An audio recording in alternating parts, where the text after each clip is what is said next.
Bonjour et bienvenue dans cette session du festival Demain la Presse consacrée à la presse et à la culture. Alors avec nos invités, nous allons essayer de voir en quoi finalement le secteur de la culture peut être sauvé par la presse et en quoi la presse peut jouer un rôle dans ce renouveau. Alors la presse est depuis toujours le plus grand des influenceurs, c'est-à-dire toujours à l'avant-garde. Depuis qu'elle existe, c'est-à-dire depuis l'époque moderne, tous les grands mouvements culturels ont été révélés, magnifiés par la presse. Et c'est d'ailleurs pour ça que quand on parle de brand content, bien évidemment, les annonceurs font confiance aux marques de presse, et notamment la presse magazine, pour créer des connexions fortes et des histoires fortes entre leurs produits et les audiences. Et si, comme le disait le regretté Pierre Cardin, la mode sert à modeler, eh bien la presse, elle, sert à encadrer, à diffuser, à créer, à faire rayonner les idées et les arts. Donc normal que les annonceurs s'en emparent. Quelques chiffres. Cinéma et art, 5 titres, c'est plus de 130 000 exemplaires en moyenne. La presse télé, 11 titres, c'est plus de 10 millions d'exemplaires diffusés en moyenne. Et 6 titres sur 10 diffusent à plus de 500 000 exemplaires en moyenne. Alors, comment la presse magazine a-t-elle résisté à la crise ? Comment la presse culture, à l'heure du digital et des applis, s'est-elle adaptée? Et enfin, comment la presse peut-elle contribuer à sauver un secteur de la culture qui semble durablement touché par une crise qui s'installe? Alors, bonjour à toutes et tous, je suis ravi de vous accueillir aujourd'hui. Autour de moi, donc Sophia Bengana, directrice générale des Presses de la Cité. Bonjour. Bonjour Sophia. Catherine Sueur, présidente du directeur de Télérama. Bonjour. Bonjour Catherine. Joseph Gost, directeur de la rédaction de Vanity Fair. Bonjour. Et Emmanuel Hogg, directeur général des Nouvelles Éditions Indépendantes. Bonjour Thomas. Bonjour Emmanuel. 3 questions aujourd'hui. On va commencer par toi Sophia. Et en tant qu'éditrice, le regard que tu as est évidemment important et essentiel. Qu'est-ce que vous avez fait pendant cette période, j'allais dire le confinement de 2020, mais non, les confinements, la période étrange de 2020, en tout cas cette découverte de cette nouvelle réalité, pour résister à la crise et essayer de mettre en place des choses qui durent? Imagine dans l'édition, quand le 15 mars, du jour au lendemain, on est privé de l'essentiel de nos points de vente, alors que vous avez des livres qui arrivent sur les tables des libraires, des auteurs fébriles qui attendent ce moment exceptionnel dans leur vie, au moment où le livre arrive, doit être mis à la portée de ces auteurs, de ces lecteurs, il a fallu très vite changer de fusil d'épaule, se réinventer. Imaginez quand vous avez, la presse, je regarde autour de moi, des papiers qui arrivent et qu'on n'est pas en mesure en tout cas d'amener ces livres auprès de nos lecteurs. Donc il a fallu très vite finalement un peu changer de fusil d'épaule et davantage effectivement travailler nos formats dématérialisés. Donc bien évidemment les formats numériques. Donc là on a, je pense à mon avis, largement accélérer notre marketing digital et puis favoriser aussi le format audio. Donc typiquement, on a pris une initiative dans mon groupe avec l'éditeur de livres audio qui est Lizzy, l'éditeur des livres audio du groupe Editis. On a décidé d'offrir à chaque Français un livre audio. C'était une façon aussi de faire rentrer la culture dans les foyers, de continuer à faire vivre nos livres. Sur les réseaux sociaux, nous avons mis à disposition des contenus. Ça nous a aussi amené à travailler de nouveaux formats, des formats plus courts. Sans doute, on a gagné en agilité. Et puis, c'était un moment quand même assez exceptionnel. On a tous eu envie, en tout cas, de démontrer ce mouvement, de participer à ce mouvement de solidarité envers le personnel hospitalier. Nos auteurs y tenaient. Nous, maison d'édition, en tant qu'acteurs de la Cité, et moi, quand j'ai une maison qui s'appelle les Presses de la Cité, j'y suis particulièrement attachée. Eh bien, on a mobilisé nos auteurs pour participer à un recueil collectif. Ils avaient carte blanche. L'idée était effectivement d'écrire une nouvelle sur la liberté, l'évasion. Et en 15 jours, autant vous dire, dans l'édition, c'est quasiment du temps réel. On est un secteur quand même où il faut du temps. Donc en 15 jours, on a donc réalisé un recueil. On a d'abord effectivement mis à disposition, vendu en ligne. Et puis on a inversé un peu la chronologie de la publication. Et puis ensuite, plus tard, en version papier. Et j'ai oublié de préciser, tous les bénéfices étaient effectivement destinés à la PHP. Il faut savoir que dans l'édition, la façon dont on a de vivre, en tout cas le rapport au lecteur, se fait surtout à travers des rencontres. Donc là, il a fallu effectivement davantage travailler, des formats audio. D'ailleurs, nos auteurs ont fait montre de beaucoup de créativité, ce qui n'est pas forcément, j'allais dire, le format audio n'est pas forcément ce qui est de plus naturel pour eux, mais c'est assez intéressant. Bon, je peut-être là. Catherine, et vous chez Télérama? Nous, on a fait plein de choses comme tout le monde, mais je voudrais commencer par dire que pour la presse, on a eu quand même la chance, et en particulier pour la presse culturelle, de travailler pendant toute cette année. On a travaillé pendant le premier confinement. Comme tout le monde, ça a été un petit peu compliqué. Puis on a eu des tas d'idées. On a travaillé ensuite quand on a été déconfiné, puis reconfiné, puis redéconfiné. Enfin, je ne sais plus très bien où on en est, mais en tout cas, toute l'année, on a travaillé. Et je voudrais le dire parce que on a travaillé parce que la presse est essentielle et c'était aussi une chance, je pense, d'être dans un secteur, quand on vit dans une économie culturelle aujourd'hui si fragilisée, de se dire que nous, la presse, on a pu toujours continuer à travailler. Après, nous, à Télérama, ce qu'on a fait, c'est qu'on a cherché à maintenir le lien avec nos lecteurs. On n'a jamais eu autant de courriers des lecteurs, de commentaires sur nos sites, d'interactions avec nos lecteurs, notamment pendant, évidemment, le premier confinement où tout le monde avait été saisi. Et puis, on a fait notre métier, en particulier, je pense, deux choses. La première chose, qui est évidemment l'ADN de Télérama, c'est de faire de la recommandation. On s'est effectivement retrouvé à la maison avec une offre culturelle à la fois appauvrie, mais aussi beaucoup de choses sont sorties quand même pendant cette période. Et donc, nous, on a cherché à répondre, par exemple, à la question « On regarde quoi ce soir ?» en faisant des propositions à la fois de films qui passent à la télé, en replay, sur les plateformes, sur YouTube. Et d'ailleurs, maintenant aussi, on propose dans cette sélection tous des spectacles qui sont, comme on le sait tous, maintenant diffusés en live.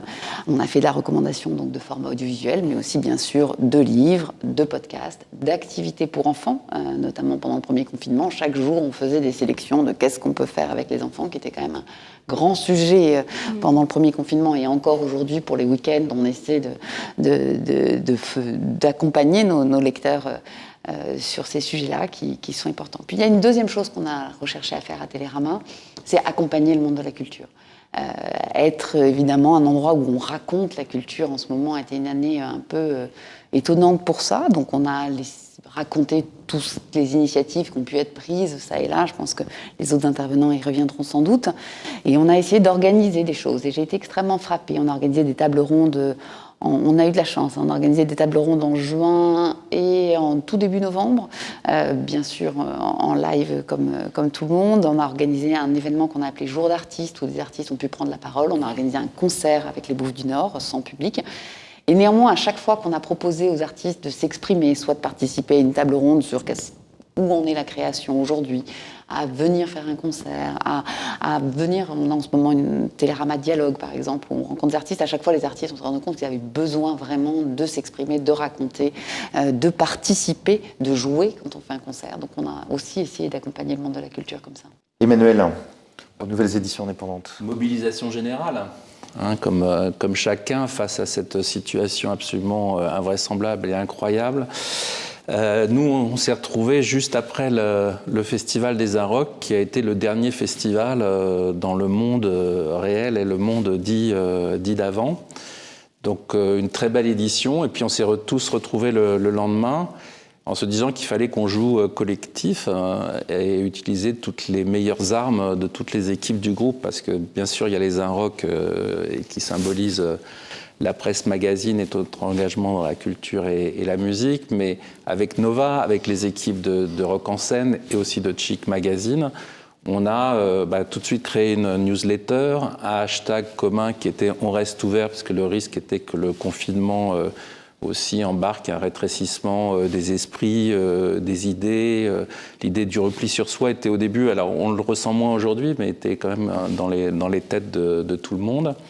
Et donc on a fait face, alors là c'est plutôt réjouissant pour l'avenir, à cet afflux et ce besoin de culture et cette demande qui était une demande bien sûr d'information autour du Covid et de la pandémie, mais également une soif de culture.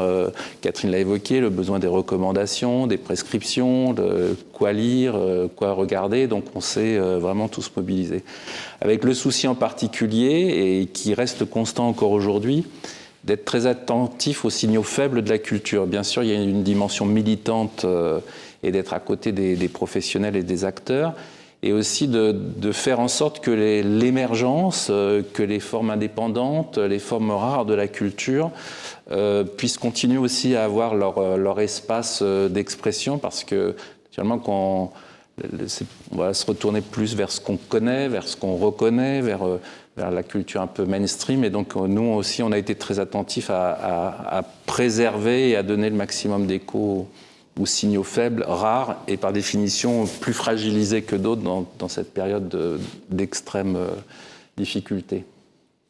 Joseph, et vous, chez Vanity Fair?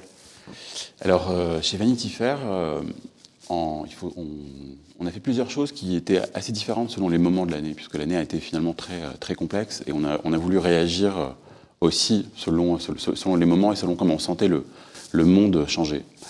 En février-mars, juste pour resituer, on revient, on est en pleine Fashion Week, on est en plein dans les défilés, et moi je reviens notamment de Milan, et je vois la différence entre ce qui est en train de se passer en Italie, où il y a un confinement qui commence, et ce qui se passe en France, c'est-à-dire à peu près pas grand-chose. Et on sent que c'est en train d'arriver, et à quelques jours du confinement, je rassemble la rédaction et je dis à tout le monde, on ne peut pas faire comme avant. On ne peut pas juste se contenter de faire notre mensuel, de faire le site et éventuellement nos réseaux sociaux. Il faut qu'on trouve autre chose et on va se transformer. On va faire, pendant tout ce temps où on va être séparés les uns des autres, pendant tout ce temps de confinement, on va faire un quotidien. On va transformer Vanity Fair en quotidien. Ça voulait dire quoi? Ça voulait dire prendre ce qu'est Vanity Fair et pousser un peu plus le mix pour inclure des choses qui allaient nous permettre de parler de l'époque qu'on était en train de vivre et d'en parler en direct, c'est-à-dire interroger des gens sur la façon dont ils étaient en train de vivre, que ce soit dans la culture, la mode ou n'importe quel autre secteur qui nous intéressait, et vraiment tenir ça, et le faire à la fois pour garder le lien entre nous, parce que je pense que l'esprit d'une rédaction, c'est ce qui définit d'abord la façon de faire un journal, quel que soit son format, et garder le lien avec nos lecteurs. Et ça, c'était vraiment important. Et donc, ce qu'on a fait, on a trouvé une forme, pendant le premier confinement, finalement assez simple, qui était de dire, on va faire tous les jours un Vanity Fair quotidien avec une couverture qu'on shootait nous-mêmes, avec nos téléphones, à la maison, les uns les autres. Quelques pages qu'on envoyait sous forme de PDF, dans nos newsletters, sur nos réseaux sociaux, sur notre site, etc. Et on a vu que tout de suite, il y a eu un petit engouement pour ça. Et que les gens avaient envie de lire ça. Et il y a eu un vrai dialogue, un échange. Et on était aussi extrêmement réactifs par rapport à ce qui arrivait. Par exemple, le jour où on apprend que Christophe meurt, mais là on est surmobilisé et on produit ce quotidien, on le consacre exclusivement à Christophe, on sort une quinzaine de pages en 2 heures. Et du coup, vous vivez des moments qui sont assez extraordinaires. Et c'est vraiment pour ça qu'on fait ce métier. D'un coup, vous avez le téléphone qui sonne, vous avez envoyé un mail 10 minutes avant, le téléphone sonne, et il y a quelqu'un au bout du fil qui me dit « Joseph Gosn, c'est Jean-Michel Jarre ». Et d'un coup, vous vous retrouvez là, vous êtes chez vous, et donc voilà, il se passe quelque chose. Donc on a fait ça, et en poursuivant, on a fait par exemple quelque chose sur le Festival de Cannes. On a fait une sorte de supplément sur le Festival de Cannes qui n'a pas eu lieu, en racontant à la fois le Cannes dont on rêvait, les films qui auraient pu y être, ce qui se passait. Donc on était aussi dans cette forme de recommandation, mais qui était vraiment très très spécifique à ce moment-là. On a aussi mis, et ça c'est tout le groupe, c'est tout Condé Nast qui a fait ça, on a donné en téléchargement gratuit nos numéros à ce moment-là, les numéros du mensuel. Ensuite, on a abandonné cette forme-là parce qu'on était sorti du confinement et qu'on s'était retrouvés, etc. Et au moment du deuxième confinement, là, c'était absolument différent. Qu'est-ce qu'on fait? Eh bien, créons une newsletter que les gens vont recevoir tous les matins avec 4 ou 5 recommandations culturelles et qu'ils vont lire sur leur téléphone sans renvoi sur un site, voilà, c'est juste, vous lisez ça, c'est des recommandations, vous avez envie d'aller lire le livre, écouter le disque, etc. Et on a appelé ça Vanity Fair Breakfast, avec pareil, une fausse couve tous les jours, enfin une couve virtuelle, parce que c'est aussi ça qui fait la force d'un journal. Et pareil, c'est-à-dire que il y a eu un engouement, ça a bien marché. On voit que les gens la lisent, l'ouvrent, etc. Et donc on l'a gardée. Et en fait, aujourd'hui, vous pouvez vous y abonner, vous pouvez la lire tous les jours, confinement ou pas. Alors justement, on a parlé d'hier et de 2020, un peu de cette adaptation, de cette transformation, je dirais, face à un réel devenu soudainement un peu dystopien. Mais alors si on parle de 2021, qu'est-ce que ces changements qu'on a vus arriver en 2020 changent finalement sur le long terme? Est-ce que ça fait évoluer vos projets, vos formats, vos différentes marques? Et toi, Sophia, par exemple, en tant qu'éditrice, qu'est-ce que ça fait changer et qu'est-ce que ça va changer durablement, à ton avis? Notre métier reste fondamentalement la création de contenu. Et je pense que Et ce qui fait qu'on s'adapte à une époque, c'est qu'on a cette capacité à continuer à innover, bien évidemment, à s'adapter aux nouveaux formats, aux usages. Bon, nous, en tout cas, ce qui nous caractérise, j'allais dire, et c'est ce que d'ailleurs cette période a montré, c'est qu'il y a encore un attachement, mais viscéral en tout cas des Français, au livre. On va faire, je crois qu'il faut le dire, une très belle année.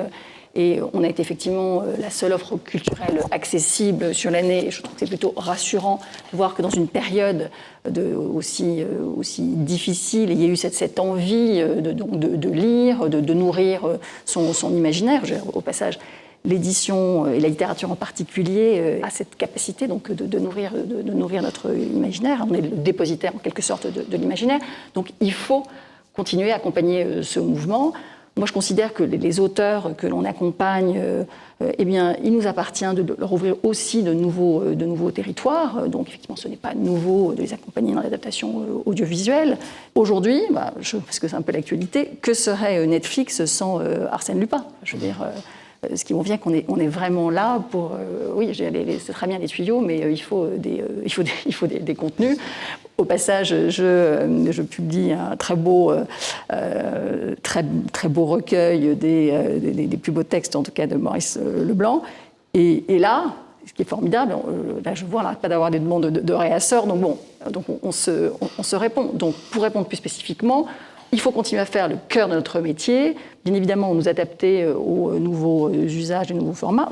Soyons clairs, l'édition reste quand même très attachée au format du livre, mais nous, notre job, c'est d'accompagner nos auteurs à effectivement explorer de nouvelles formes d'expression. Et moi, quand sur une année, j'ai un auteur phare, en l'occurrence, je pense à Michel Bussy, et que je le vois effectivement en série sur une plateforme, en train d'écrire un nouveau scénario, une nouveauté qui arrive dans quelques semaines, et publiant effectivement pour la jeunesse ou en bande dessinée, je me dis, eh bien, voilà, on fait notre métier d'accompagnement de nos auteurs. Donc, et puis par ailleurs, effectivement, on apprend à travailler sans doute avec beaucoup plus d'agilité, je vois bien, puisqu'on est quand même à tout instant tributaire d'une décision qui peut être terrible pour nous.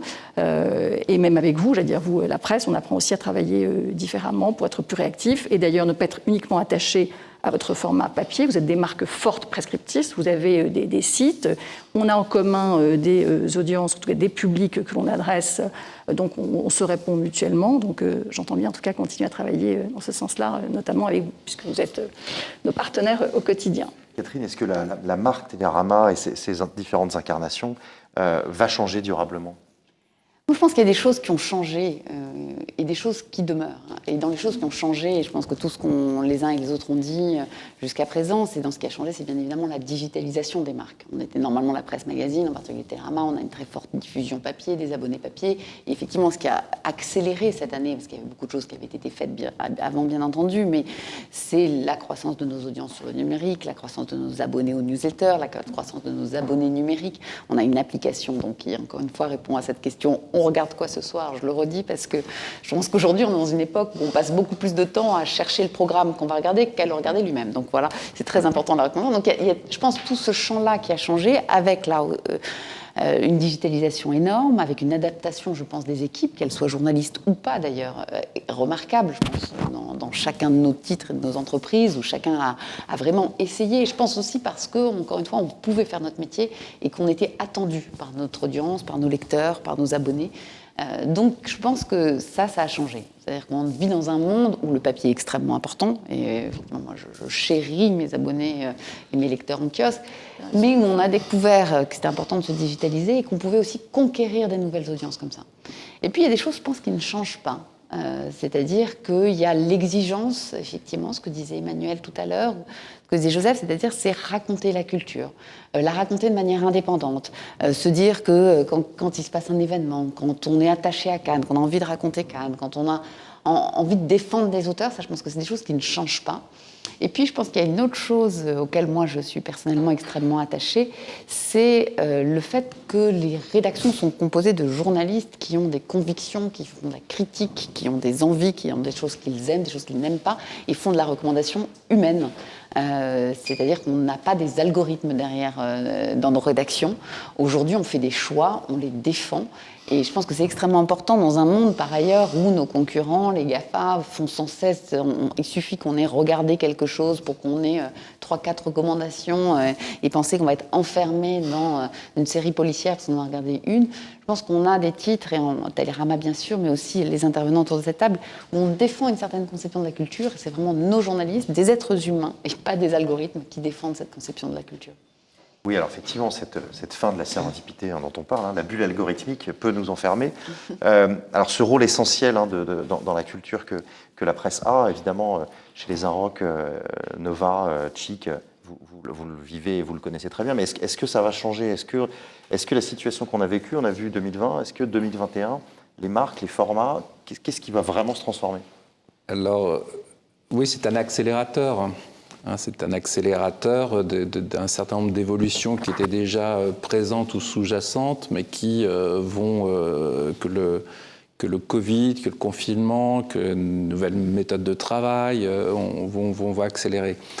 Et pour les Inrock, on s'aperçoit que les Inrock, c'est plus qu'un magazine. Alors on le savait déjà, mais on a essayé de confirmer et de pousser cette tendance au maximum.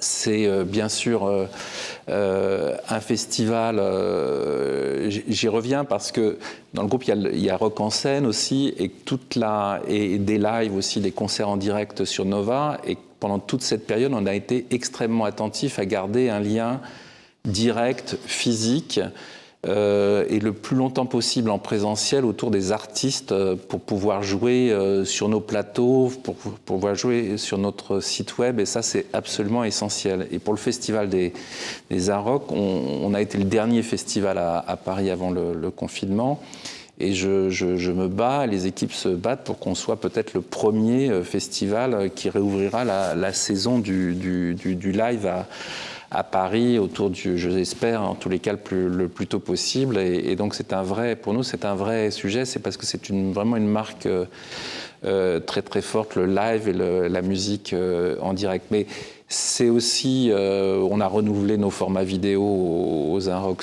sur le site, et puis on a lancé, pour faire écho au développement de l'édition, un prix littéraire des Inrock qui nous manquait dans notre panoplie et qui a très bien marché. Et puis aussi nous avons une radio Inrock qui est aujourd'hui accessible en DAB+, et auquel nous allons donner une notoriété beaucoup plus grande dans les prochaines semaines. Donc voilà, on a poussé au maximum nos avantages, avec bien le souci absolument central de garder un rapport vivant, et combatif vis-à-vis de la culture et des artistes.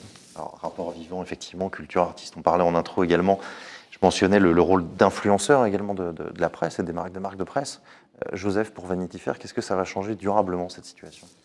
Ce que ça va changer, c'est, comment dire, si on regarde l'année écoulée, on voit que finalement, on vend un peu plus même de magazines dans les kiosques. Nos audiences digitales ont quasiment triplé. Donc on voit que effectivement que notre lectorat s'étend. Et à partir de là, on voit aussi qu'on a réussi cette extension en étant vraiment sur notre métier et entre nous, avec un esprit de réaction. Donc on s'est mis en tête deux choses. La première, c'est d'exploiter absolument tous les formats qui sont à notre disposition. Par exemple, là, on a lancé un podcast sur les séries entre nous. C'est une discussion entre nous. C'est quasiment comme une émission de radio. Et on en lance aussi un qui va être sous forme de mini-série, avec à chaque fois un sujet. Par exemple, il y en a un que vous pourrez écouter à partir de début février sur Serge Gainsbourg, dont sont les 30 ans du décès cette année, le 2 mars. Et un autre ensuite sur une jeune génération de musiciennes. Donc on est en ce moment vraiment en recherche, une recherche vraiment qui se fait quasiment, j'allais dire, à la maison, entre les gens de la rédaction, pour arriver à utiliser notre savoir-faire et raconter des histoires autour de sujets qui nous intéressent, notamment dans la culture, ou pourquoi pas dans la mode, etc. Ensuite, pour moi, il y a un nouveau palier pour nous. Vous vous souvenez, il y a eu un moment, il y avait les magazines, et puis il y a 10-15 ans, on s'est dit, tiens, il faut que les magazines se digitalisent, et il y a des sites, moi j'en ai dirigé certains, et il y avait ce gap entre les deux, et puis ce fantasme, etc., et la digitalisation. Aujourd'hui, pour moi, tout ça, évidemment, c'est acquis, et notre nouvelle frontière, entre guillemets, c'est comment on passe aujourd'hui sur ces plateformes où les gens se retrouvent. C'est-à-dire qu'autour de moi, il n'y a pas une personne qui n'a pas une addition d'abonnements Netflix, Disney+, etc. Donc comment on fait, nous, pour être là aussi? Et comment on fait, par exemple, avec Vanity Fair, qui est un journal où il y a à la fois des histoires autour du cinéma, d'acteurs, d'actrices, etc., mais aussi de l'investigation, du fait divers, des choses beaucoup plus enquêtées. Comment on fait pour que ce mix-là et ces histoires-là, les unes et les autres, en fait, on les transforme. On les transforme et qu'elles correspondent un peu plus aux nouvelles pratiques et aux nouveaux usages de nos lecteurs et lectrices. Alors, on va rester ensemble, là, Joseph, sur cette dernière question d'ouverture. On a parlé d'hier, 2020, de la situation, la découverte. 2021, l'adaptation, la transformation. Et pour l'avenir, si vous aviez un pari à faire ou une raison d'espérer, ce serait quoi? Moi, je n'ai jamais perdu espoir. C'est vraiment, moi, je crois fermement, dans le titre et dans le magazine, c'est-à-dire que dans le fait que ce magazine papier, c'est comment dire, c'est le nœud, c'est le cœur. Et après vous développez. Mais ce qui est essentiel, c'est qu'effectivement, c'est de se dire que vous allez développer et que vous allez trouver d'autres choses, d'autres formes. Elles peuvent être en réaction. Elles peuvent être totalement ad hoc, c'est-à-dire d'un coup vous dites tiens je vais essayer ça, mais je pense qu'on est dans une période qui nous oblige à essayer. Et vraiment je pense que le mot obligé c'est vraiment ça. Quand on fait ce métier-là et qu'on est dans une réaction, on a une obligation d'arriver à pratiquer notre métier là où les formats nous poussent. Quelques mots, Emmanuel. Ce moment a montré que la culture a une position absolument centrale et évidente. L'adjectif qualificatif essentiel a été mis à toutes les sauces, mais on voit bien que c'est absolument central dans la vie des hommes. Donc après, c'est à nous, producteurs de culture, médiateurs, hommes de presse dans le domaine de la culture ou femmes de presse dans le domaine de la culture, d'arriver à trouver la bonne adéquation entre le contenu, le tarif, la plateforme, etc. Mais incontestablement, les hommes et les femmes ont besoin de culture pour vivre. Donc là, cette séquence-là, nous, on en est convaincus parce que c'est notre métier, c'est notre histoire, c'est notre environnement, c'est notre engagement. Mais cette séquence-là a montré que ce sujet-là, ce domaine-là est absolument irremplaçable. Essentiel. Et le mot est évidemment sur toutes les lèvres.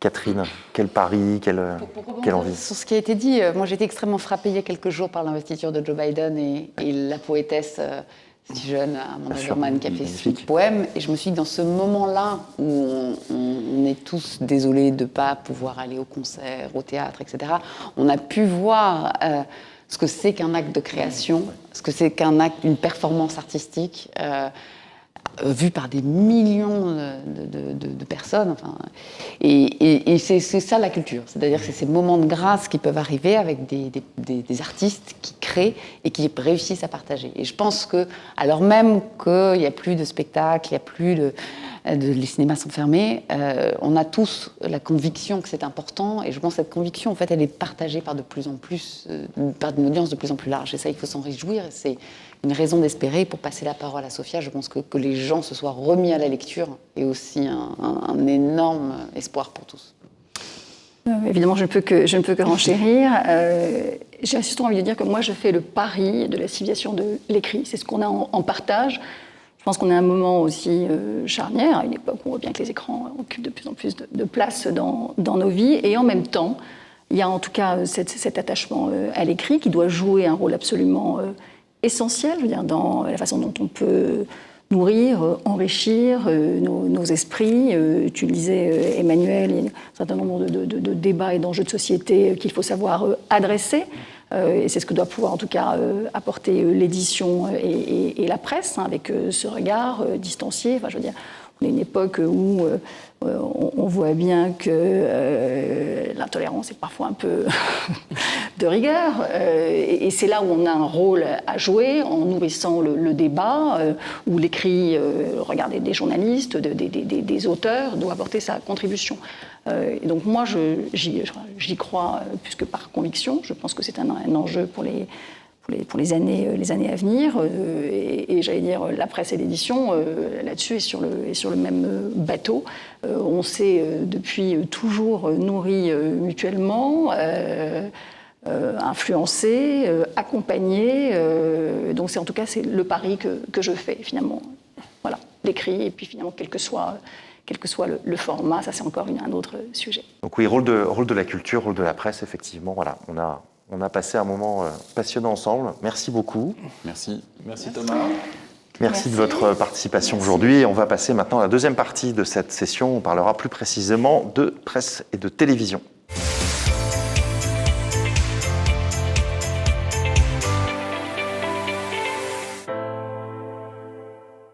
Donc après s'être intéressé à la presse culturelle, on va maintenant parler de télévision avec nos invités. Alors la presse télé est toujours aussi forte, ça représente 40% de la diffusion de la presse magazine en France, et pourtant médias vieillissants avec un public effectivement qui est de plus en plus âgé et puis une pagination qui diminue. Et pourtant, cette force, cette puissance de la presse télé reste absolument incomparable.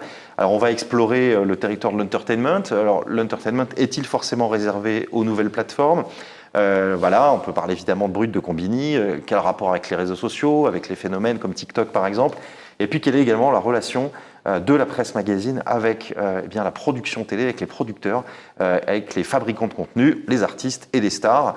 Et pour en parler, mes invités, donc Philippe Larocque, qui est directeur de la rédaction de TV Mag et directeur des contenus télé au Figaro. Bonjour. Bonjour Philippe. Jérémy Parrer, qui est directeur de la rédaction de Télé 7 jours. Bonjour. Julien Thomas, qui est rédacteur en chef délégué de la Newsroom chez Prisma Media. Bonjour. Et Mathieu Grelier, qui est directeur des programmes chez ITV, et notamment qui produit The Voice. Bonjour Thomas, bonjour à tous. Bonjour Mathieu. Alors on va essayer ensemble d'explorer la relation entre la presse et la télévision dans un panorama qui a évidemment changé tant du point de vue médiatique que du point de vue évidemment de la situation sanitaire et de toutes les limites que ça impose. Alors on va commencer par vous peut-être Jérémy. Chez Télé 7 jours, comment vous avez vécu finalement la découverte de cette nouvelle réalité en 2020, hein, le confinement, qu'est-ce que vous avez changé et qu'est-ce que vous avez mis en place par exemple comme innovation ? Déjà, on a changé nos méthodes de travail parce qu'il fallait donc du coup une production qui était entièrement en physique. On a dû donc du coup la faire à distance, que ce soit voilà les relations avec les fabricants, la production, adapter aussi nos contenus parce que quand on parle de divertissement, d'entertainment et que tout en fait s'arrête dans ce milieu-là, que ce soit voilà les cinémas, les sorties d'albums et même certains programmes télé qui se sont arrêtés assez net avec l'annonce de cette pandémie. Il a fallu adapter ces contenus-là dans le print et sur le digital, être un petit peu plus aventureux, original. Donc être plus ludique. On a créé des formats, par exemple sur Instagram, confinés avec, où on allait voir de façon imagée bien sûr, des artistes chez eux, etc. Donc ça a été une remise en question des contenus et de nos méthodes de travail, surtout. De mon côté, je note qu'il y a eu 2 temps. Il y a eu un temps court où sur le digital, évidemment, l'agilité a dû être de mise. Il y a eu beaucoup de déprogrammations, beaucoup de demandes de contenu sur Netflix et ailleurs. Et nous, on a accompagné au mieux, évidemment, nos internautes. Et le deuxième temps, c'est sur le print, on a fait 2 lancements en fin d'année, en novembre. Je pense que 2 lancements sur ce marché, c'est quand même significatif. Parce qu'on a vu des tendances et des besoins qui se sont accentués, du coup, avec cette nouvelle situation. Donc il y a eu le lancement en novembre, du coup, de 100% programme TV, du coup, qui répond à un besoin premier, c'est le fait d'être accessible d'un point de vue économique, parce qu'on sait que le pouvoir d'achat, malheureusement, pour beaucoup de Français, a été atteint. Donc c'est le 15 hebdomadaire le moins cher du marché. Et le deuxième lancement, c'est Télé++, du coup, plus lisible, plus ludique. Et là, on passe beaucoup de temps à la maison, tous, donc devant les écrans, mais aussi peut-être un peu de temps hors écran. Et du coup, c'est le magazine qui propose plus de pages de jeu. Il y a 20 pages de jeu. Donc voilà, on s'est adapté, on a tiré des enseignements de ce qui se passait sur le marché pour apporter une nouvelle offre sur le marché. Philippe, qu'est-ce que vous avez, vous, changé chez TV Magazine ? Comment cette nouvelle réalité, finalement, en 2020, vous l'avez affrontée ? Qui se continue d'ailleurs. Qui se continue. Malheureusement. Non, mais comme je disais, pour poursuivre ce que disait Jérémy, il y a quand même d'abord le problème d'organisation et surtout de protection de la santé de nos collaborateurs. Mais outre ça, nous, on avait un défi industriel, quand on fabrique 5 millions d'exemplaires, en effet, pour livrer à l'ensemble de nos partenaires de la presse quotidienne régionale, il y en a 53 en France, il ne fait pas qu'il y ait de rupture dans la fabrication et la distribution du magazine, alors qu'eux-mêmes étaient confrontés à des problèmes de distribution de leur propre titre. Donc ça, c'est la première chose. Et on a plutôt bien traversé, en effet, ce cataclysme général qui a touché également la presse. Je rappelle qu'il y a également eu des défauts avec Prestalis pour la diffusion des magazines. Le deuxième élément, c'était en effet d'adapter l'offre du contenu du magazine à un moment donné où la publicité s'est totalement effondrée dans les chemins de fer, pour parler technique, et donc changer le rubricage et les paginations des titres, tout en maintenant quand même une offre qui reste attrayante. Et le dernier élément, c'est surtout profiter du média numérique pour redéployer des contenus, notamment sur une très forte demande sur les séries, mais je pense qu'il touche l'ensemble des partenaires autour de cette table ronde, avec également la possibilité, ce qu'on ne pouvait pas faire dans le print, de corriger le titre, les grilles dans les titres de presse, puisqu'il y a eu beaucoup de déprogrammation liées en effet à cette pandémie. Mathieu, alors vous, avec le regard du côté producteur, comment vous avez vécu cette période 2020, cette découverte je dirais, de cette nouvelle réalité? Un enjeu très concret aussi qui était simplement un enjeu de fabrication pour pouvoir alimenter nos clients, nos diffuseurs et donc que les diffusions ne s'arrêtent pas. Et tout ça, le faire aussi effectivement, et c'est très important parce que la télévision, c'est un métier qui rassemble des gens au même endroit. C'est comme ça qu'on fabrique une émission. On travaille avec des humains, avec des artistes, avec des intervenants. Il faut pouvoir le faire en protégeant leur santé. Donc on a dû s'organiser en fonction. Quand on fait une émission de télé, sauf si elle est en direct, mais il y a deux phases. Il y a le tournage et puis ensuite il y a le montage qu'on appelle la post-production. Il y a eu, je dirais, deux phases. Le premier confinement, celui qui a eu lieu il y a presque maintenant un an, en mars dernier, qui a été assez brutal, assez strict et assez rapide. On a eu peu de temps pour s'organiser. On l'a fait tant bien que mal, mais il y a quand même eu des conséquences assez directes que les lecteurs et téléspectateurs ont vu, des émissions qui se sont arrêtées, d'autres qui ont été redécoupées, etc. Donc on a géré un peu tous dans l'urgence. Depuis, malheureusement, ça s'est prolongé, mais entre-temps, des process se sont mis en place. Il y a eu un deuxième confinement qui était quand même un tout petit peu plus souple, qui nous a permis de continuer de travailler. On verra si on en a bientôt un troisième, mais j'allais dire que depuis, on s'est quand même un peu mieux s'organiser pour arriver à traverser cela de la façon la moins dramatique possible. Ça a quand même des impacts. Moi, par exemple, je produis une émission pour TF1 qui s'appelle 4 mariages pour une lune de miel. On tourne l'essentiel de cette émission au mois de juin et juillet. Cette année, les mariages étaient interdits. Évidemment, on n'a pas tourné le nombre d'émissions qu'on devait tourner. Et tous les producteurs ont eu ce type de soucis. Mais on s'est quand même adapté et je pense qu'on est maintenant davantage préparé à cette nouvelle façon de faire qu'on l'était il y a un an quand ça nous est tombé dessus la première fois. Alors justement, parce que là on a parlé un petit peu du passé ou de notre futur immédiat en tout cas, mais alors qu'est-ce que ça change en termes de vraie transformation? Parce qu'effectivement, la crise accélère certaines tendances qui étaient déjà présentes ou effectivement empêche, vous parliez de productions qui n'ont pas pu se passer comme prévu, mais fondamentalement, si on regarde un petit peu, je dirais, les choses de façon plus avec du recul, comment les marques de presse magazine télé s'adaptent aujourd'hui finalement à aussi une nouvelle réalité média qui s'est accélérée en parallèle. Aux États-Unis, la AVOD a dépassé la SVOD cette année. Julien, comment vous pouvez imaginer, par exemple, vous, à la newsroom de Prisma Media, une nouvelle manière de fabriquer vos contenus? Comment ça va se passer là, à partir de maintenant, en sachant qu'on découvre effectivement une réalité qui s'installe? Exactement, mais encore une fois, le digital et le print, ils sont très complémentaires. On a du coup 24 millions, c'est la dernière étude OneNext, 24 millions de Français, près de 24 millions qui nous suivent et qui nous lisent.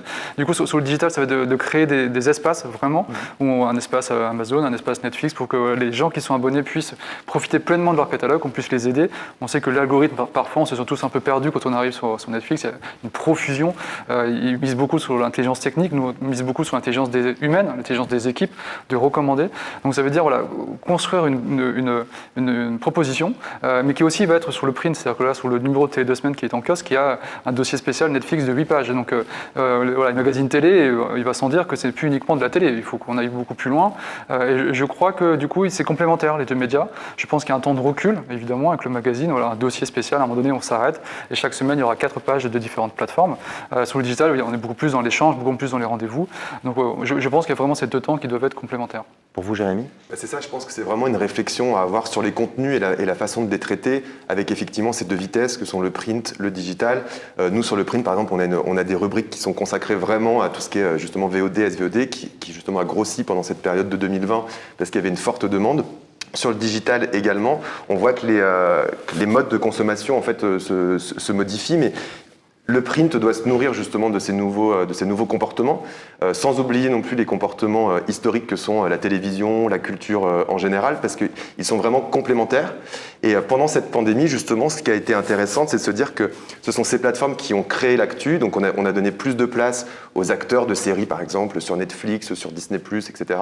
Dans les pages print, là, on donnait moins de place. On s'est rendu compte que c'était très bien reçu. Et sur le digital, pareil, on a donné plus de place à tous ces programmes et on était beaucoup plus réactifs, forcément. Philippe. Une bonne nouvelle, c'est qu'on n'a jamais autant regardé la télé. C'est vrai. Donc arrêtons, on ne va pas jeter le bébé avec l'eau du bain en disant et la télé traditionnelle, linéaire, on en parlera peut-être tout à l'heure en termes de production, elle est morte. Ça, c'est la première chose. Notre lectorat, comme le profil et l'audience de la télévision, est plutôt vieillissant. Donc ça, c'est un de nos défis, en effet, de faire évoluer les structures d'âge. Moi, je trouve ce qui est intéressant sur la SVOD, c'est en effet que cette période de la pandémie a permis de donner davantage d'espace dans les titres, de plonger davantage dans les catalogues, en effet, parce que notre travail, on le voit, l'attachement à la presse télé, quels que soient les titres, c'est cette espèce de récurrence auprès de nos lecteurs qui cherchent des recommandations, des conseils, et plus l'offre va se démultiplier, plus justement ils auront besoin de conseils. La vraie question qu'on doit se poser, et c'est là où en effet il y a un avenir qui questionne la presse télé, c'est la place des grilles. On ne met pas de la SVOD ou de la VOD dans des grilles journalières quotidiennes avec des horaires traditionnels. Ça ne fonctionne pas. En revanche, vu la structure de notre lectorat, on a du temps pour préparer ce basculement. Peut-être que la part des grilles, dans les années qui viennent, sera diminuée. On voit déjà que l'offre payante traditionnelle en France, hors Canal+, est une offre qui est en train de disparaître et que c'est la SVOD qui remplace progressivement ces chaînes payantes. Donc c'est plutôt une question de dosage. Simplement, l'histoire montre, et Télé7 Jours c'est également un vieux magazine télé, pas vieux dans le sens contenu, mais historique, comme TV Magazine, ce sont des titres sur lesquels il ne faut pas trop chahuter le magazine et le lecteur. Ce sont des évolutions qu'il faut faire par petites touches. Certes, la SVOD, Netflix, on dit c'est 7 millions. Je disais hier que baromètre NPA, Harris Interactive, plus de 50% des Français sont aujourd'hui abonnés à au moins une offre de SVOD. Certes, mais c'est nos lecteurs, c'est pas des early adopters, j'ai tendance à dire très souvent, ils le sont peut-être plus en effet sur le numérique. Donc on a un vrai défi de comment doser demain, en effet, l'information, la recommandation sur la télé linéaire classique, sur ces nouveaux modes d'expression, qu'ils soient financés par la pub ou par abonnement, et la place des grilles traditionnelles telles qu'on les concevait jusqu'à maintenant. Et puis si je peux me permettre, il faut être assez pédagogique avec les lecteurs aussi. On a dû nous réexpliquer ce qu'était qu'une déprogrammation, parce qu'elles ont été quand même vraiment très très importantes au niveau de la télé. C'est-à-dire que quand les programmes tombent le mardi, que vous avez les déprogrammations de tout ce qui a été prévu en fait la semaine d'avant, expliquer les erreurs dans les grilles, amener nos lecteurs aussi justement vers ces plateformes de SVOD, parce qu'on sait qu'ils découvrent peut-être par nous ou par d'autres biais ces plateformes, ils découvrent les contenus, ça peut les amener à s'abonner, etc. Mais il faut être assez justement pédagogique avec le lecteur en lui disant ces plateformes existent, c'est ce qui fait l'actu en ce moment parce que le reste s'arrête, et expliquer justement tout le principe des programmations du SPMI, donc quand les chaînes donnent leurs programmes, etc. Il y a eu tout cet exercice-là aussi à faire pour bouger tout doucement, comme vous le disiez justement, pour pas brusquer, mais expliquer et aller vers cette transition en fait. Là, la presse télé, ça reste une presse servicielle. Ce qu'on attend d'abord, notre premier travail, c'est de apporter dans l'agenda de la semaine des foyers, évidemment, comment ils vont organiser leur soirée, parce que ça marche encore comme ça. Leur soirée tout au long de la semaine par rapport à leur sortie. Alors, cinéma, c'est fini, théâtre pour l'instant, mais par rapport à des dîners avec des amis, des week-ends à la campagne, etc., d'organiser ces soirées, et ça, c'est le rôle de la presse télé, et c'est la fonction première des grilles. Et donc d'accompagner aussi des nouvelles technologies, de nouveaux types de plateformes, comme la AVOD par exemple. Alors, aux États-Unis, je le disais tout à l'heure, ça a très bien marché en 2020, année certes exceptionnelle, mais comment vous allez le gérer ça? Comment vous allez expliquer justement que certaines plateformes peuvent être gérées effectivement uniquement financées par la publicité? Est-ce que vous le traitez aujourd'hui? Est-ce qu'il y a Molotov, il y a plutôt l'offre de Viacom par exemple? Moi, je ne fais pas de différence entre financé ou pas financé. Voilà, c'est une nouvelle abondance. Avec des thématiques extrêmement importantes et très larges. On voit quand même que 50% de la consommation de la VOD ou de la SVOD aujourd'hui, c'est quand même des séries, principalement. Après, avec en effet le cinéma. Non, après, chacun y trouve un peu ce qu'on veut. Il y a des thématiques très larges. Ça va de la science-fiction à des films d'horreur, à des séries d'horreur. Moi, je pense qu'il va y avoir quand même, dans cette pléthore d'informations, et c'est notre rôle de faire le tri, de la presse en règle générale et également de la presse télé, d'être prescripteur, c'est de faire le tri dans un marché, je pense qu'à un moment donné, va se reconcentrer. On ne va pas démultiplier, on va regarder ce qui se passe dans le sport. Si on fait un parallèle à ce qui s'est passé dans l'offre payante du sport, et on est en plein de discussions des droits de la Ligue de football, aujourd'hui, on ne peut pas continuer à avoir 5 diffuseurs. Voilà, et je pense qu'il y aura une consolidation, peut-être par genre, par thématique. Netflix domine largement le marché, combien de temps ? Oui, il faut raisonner en termes de contenu plus qu'en termes de modèle, je pense, et savoir ce qui est intéressant pour le lecteur, parce qu'on voit qu'au-delà des grilles, même si c'est le cœur de nos magazines, on voit que justement, si les chiffres sont toujours aussi bons sur la presse télé, c'est qu'il y a un attachement aussi au contenu qui est avant, après ces grilles-là. Ce sont des vrais magazines quand même qui sont assez complets, donc effectivement, il peut y avoir uniquement ce magazine-là dans un foyer. Mais on sait que les lecteurs de Télé 7 jours, plus de la moitié en fait n'achètent que Télé 7 jours comme magazine et s'informent via la télé et par aucun autre moyen d'information. Donc c'est très important de réfléchir en termes de contenu, plus qu'en termes de modèle de ce qui est proposé, en fait, que ce soit la télé, la musique, la radio, la SVOD. Au final, on a un rôle de prescription, d'information, ça reste de l'information. Et donc, il faut, je pense, réfléchir plus en termes de contenu qu'en termes de modèle de ce qui est proposé, en fait. Donc, rôle de curation, de prescription. Exactement. Sur le contenu, bien sûr. Alors, avant de passer à Mathieu, L'avantage, tu voulais, c'est que plus le marché Julien se complique, plus l'offre est variée, plus on a un rôle à jouer. Notre rôle est celui de guide. S'il y avait, comme il y a très longtemps, 5 chaînes de télé, notre rôle de prescription il est quand même très limité. C'est-à-dire que là, le soir, vous avez une offre qui est pléthorique, un marché qui est compliqué. Et donc nous, notre rôle de prescripteur, de guide, il est d'autant plus renforcé. Alors après, ça pose des questions de modèle économique sur le print, sur le digital et autres. Mais en tout cas, notre rôle, il n'a jamais été aussi fort qu'aujourd'hui, je crois. Alors Mathieu, en tant que producteur, comment justement travailler main dans la main avec cet univers, ce guide, ce prescripteur qui est la presse télé? Nous, on en a d'autant plus besoin, on en a toujours eu besoin, mais on en a d'autant plus besoin qu'avec l'arrivée des nouveaux entrants, il y a de plus en plus de tuyaux et donc de plus en plus de contenu. Et donc nous, on est des fabricants de contenu, on veut que nos contenus soient exposés, soient valorisés, soient consommés, avec des logiques différentes selon qu'on travaille pour un diffuseur, j'allais dire, traditionnel, qui dépend essentiellement de la publicité et donc du ciblage, puisque c'est ça qui est le carburant des grilles, et différemment pour des plateformes, des streamers comme aujourd'hui Prime Video, Netflix ou Disney, qui sont plus dans des logiques de recrutement. Donc c'est pas non plus aussi les mêmes types de contenus qui les intéressent. Moi je produis du flux, c'est-à-dire ce qu'on appelle des émissions, en opposition à du stock qui sont du film et des cinémas et qui reste quand même aujourd'hui, même si c'est en train un petit peu d'évoluer, l'offre majoritaire sur ces plateformes. Donc nous, on doit être présent partout, on doit exposer nos contenus un maximum, on doit les valoriser, c'est sur le digital, c'est dans la presse papier, et puis on a besoin aussi dans cette offre pléthorique, et ça c'est très important, de storytelling autour de nos émissions. Je vais employer un vieux mot parce que c'est celui que tout le monde comprend.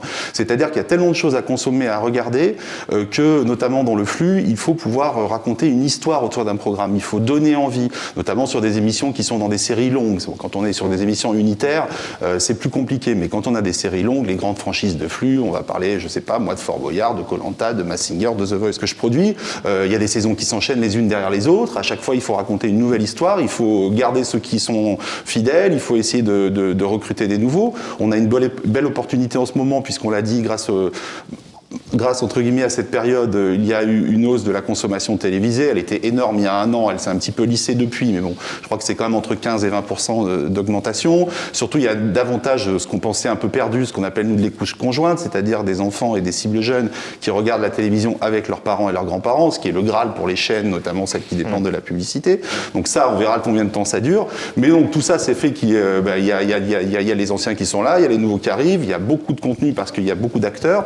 Et donc nous, on a infiniment besoin de l'ensemble des médias qui traitent de nos programmes pour pouvoir les valoriser, donner envie de les regarder et puis encore une fois être aussi prescripteur, c'est-à-dire que moi il y a tout le travail de grille et puis il y a tout le travail éditorial que vous faites autour de nos contenus pour donner envie de les voir, pour raconter les coulisses, pour présenter ceux qui en sont les héros et ça pour nous c'est très très important, plus que jamais. Alors on peut parler aussi un instant des jeunes générations, on parle effectivement de l'évolution des plateformes, des contenus qui explosent.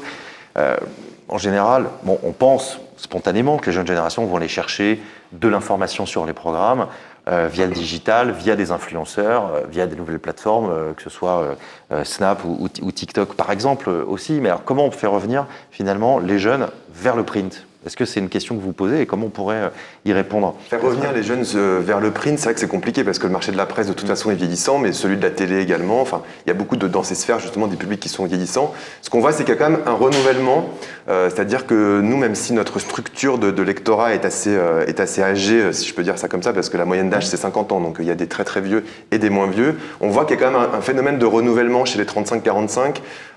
C'est une structure qui est plus provinciale, qui n'est pas du tout parisienne, parce que c'est presque démographique. On sait que la population parisienne est beaucoup plus connectée, donc voilà. Donc on voit qu'il y a ce phénomène de renouvellement, donc on se dit que tout n'est pas perdu, et qu'en plus ça passe par des évolutions légères.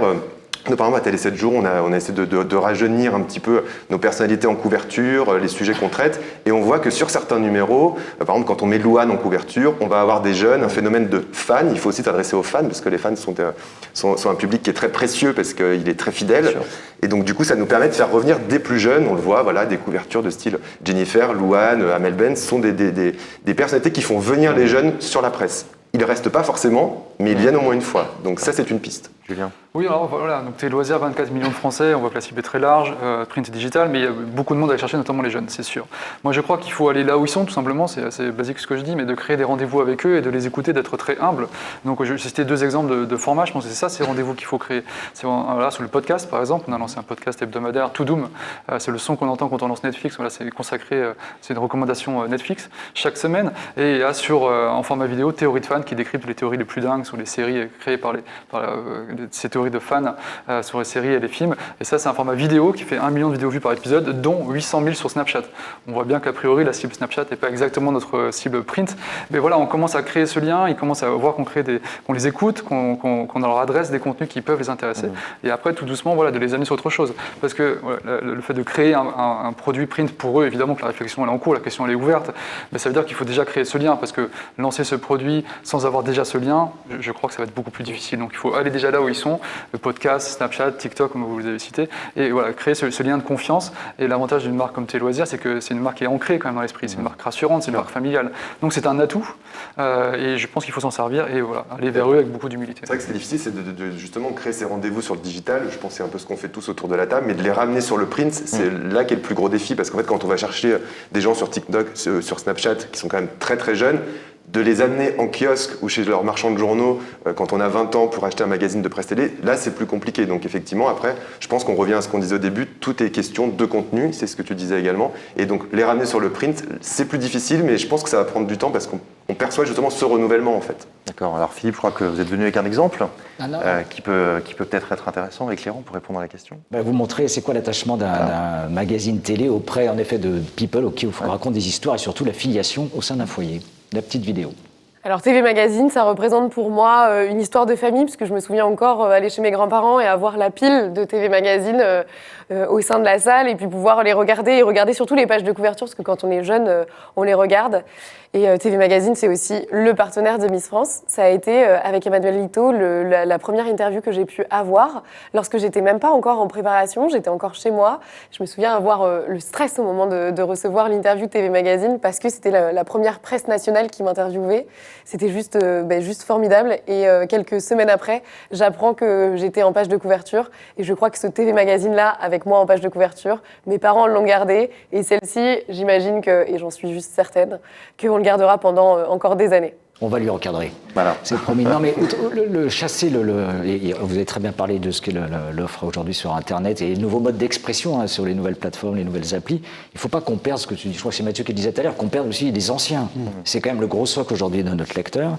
Nous, on a une problématique un peu différente des titres vendus de manière classique dans les kiosques, c'est que nous, on est adossé dans les packs week-end, l'off week-end, en effet, en tant que supplément, la presse quotidienne régionale. La presse quotidienne régionale ne réussit pas vraiment, pour l'instant, à draguer, glaner un public plus jeune. Ils le font aujourd'hui, non pas sur le print, mais sur l'offre numérique payante. Voilà. Donc c'est une façon de transformer cette information différente en créant des nouvelles rubriques, de nouveaux rendez-vous qui passent aussi par la vidéo notamment. Et c'est en effet, c'est aussi notre travail de fournir ces contenus-là à nos partenaires en région. Alors Mathieu, vous, comment vous voyez les choses évoluer du coup, et notamment par rapport aux jeunes générations, que vous connaissez bien en tant que producteur? Oui, mais nous, quelque part, cette évolution, elle est stimulante et elle enrichit notre travail. Parce que quand j'ai commencé, par exemple, la production de The Voice il y a 10 ans, on faisait notre contenu principal. Bon, il y avait Facebook un petit peu, c'était les débuts de Twitter. Je me souviens, Nikos Aliagas, qui était un des premiers gros animateurs connectés, qui me disait, il faut que tu te mettes là-dessus, il faut que tu te mettes là-dessus.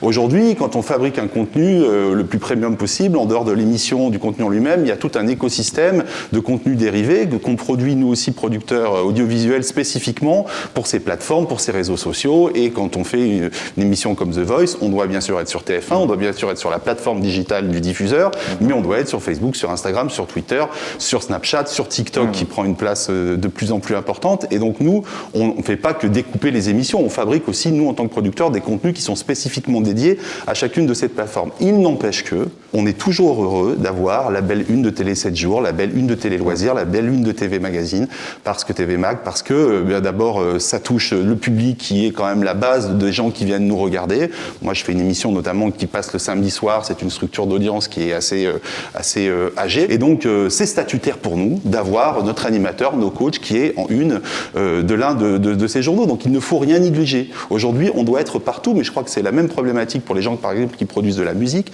Moi j'échange beaucoup avec des éditeurs, des producteurs de disques parce qu'on travaille avec eux. Ils ont aussi cette nécessité-là, donc ça rend notre travail plus lourd, plus complexe, mais aussi plus intéressant, je trouve. Et puis ça permet vraiment de décliner le contenu premier que l'on fait d'une façon extrêmement ciblée à chaque fois, quoi. En fait, tout est complémentaire finalement, parce que ça fait, avec l'arrivée d'Internet, on a annoncé la mort de la presse télé il y a 20 ans, la mort de la télé avec les plateformes de SVOD, on se rend compte au final que tout est complémentaire, que justement il peut y avoir, on peut exister et sur le numérique et sur le print. Forcément avec des tendances parfois qui baissent sur le print, mais on voit que ça résiste très très bien. La télé, on a aussi un très très bon exemple. On a annoncé la mort de la télé linéaire plusieurs fois et au final elle est toujours là et très puissante, si ce n'est peut-être cette année en raison de cette crise encore plus puissante qu'elle ne l'a été. Donc l'avenir, je pense, est toujours là pour le coup. Ce qui est intéressant d'ailleurs, c'est un peu le parallèle que je voulais faire en conclusion de cette discussion. C'est amusant que vous parliez de musique, Mathieu, parce que c'est un petit peu ça finalement, quelque part, ce côté à la fois print et numérique. Le monde de la musique se réinvente avec le streaming et le vinyle, qui finalement revient à un support physique qui a dépassé les ventes de CD. Bon, les ventes de CD, ça fait longtemps qu'il n'y en a plus beaucoup, mais en tout cas, au Royaume-Uni, là, à Noël, c'est des records de ventes inégalés depuis les années 90. C'est un vrai phénomène. Et selon Billboard, aux États-Unis, la semaine précédant Noël, il y a presque 2 millions de vinyles qui ont été vendus aux États-Unis, ce qui est colossal. C'est la plus grosse vente de l'histoire du vinyle depuis que Nielsen et MRC Data commencent à observer les ventes en 91. Donc en fait, le besoin de posséder physiquement quelque part un objet, tout peut-être d'ailleurs en écoutant le stream sur Spotify ou pas d'ailleurs, mais enfin en tout cas ça permet en fait de montrer qu'il y a ce besoin de complémentarité. Alors voilà, en conclusion, je pense qu'on peut que se réjouir effectivement du besoin d'avoir un support qui reste et que le print effectivement reste effectivement extrêmement important, comme la digitalisation de toutes les marques évidemment de presse télé.